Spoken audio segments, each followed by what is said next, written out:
Well, from in this story now, we're joined by Professor Thomas Gift. He's a lecturer in political science at the University College London. Well, Professor, thank you for joining us this morning on Good Morning Europe. Now, Trump says he's off the hook. The Democrats say not so fast. What's your take?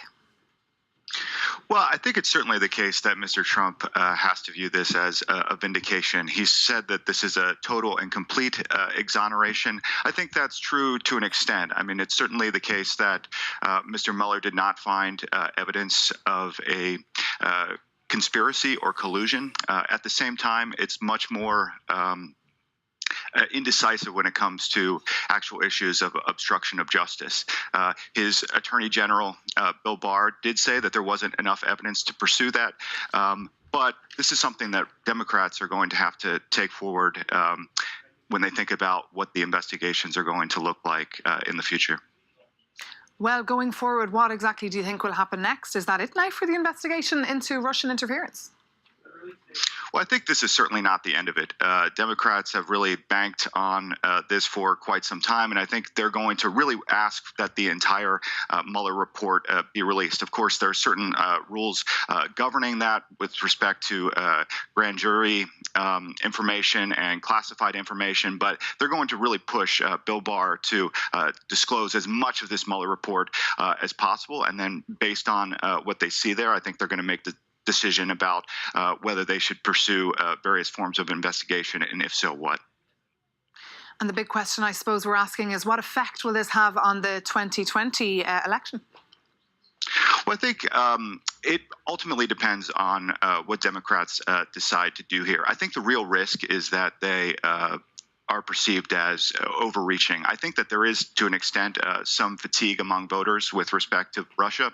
And given the report, certainly it's inconclusive on the obstruction of justice issue, but I think some people might say it's just time to move on, get on to actual policies and matters that mean something to voters, including healthcare, including environmental policy, improving the economy, and these sorts of things. So I think it's really in the Democrats' hands right now. Sounds a bit like the Brexit debates here. But how will Donald Trump use this to play into his own hands for his own gains? Well, he certainly said since the very beginning that this is an illegal takedown, it's a witch hunt, and so on and so forth. I think it's hard to make that case, given that there have been 34 either indictments or guilty pleas or actual criminal convictions that have come out of the Mueller probe. But he's certainly going to use this. I mean, he's been kind of gloating since the results of this Mueller report came out over the weekend, and he's going to basically say, look, this is what I've been saying since the very beginning. This is a total and complete exoneration. And then it's ultimately up to voters to decide how they perceive this. It will become much more of a political question rather than a legal one going forward. Indeed, I'm sure he'll be calling it a witch hunt again. And what about Mueller himself? How do you feel his conduct has been?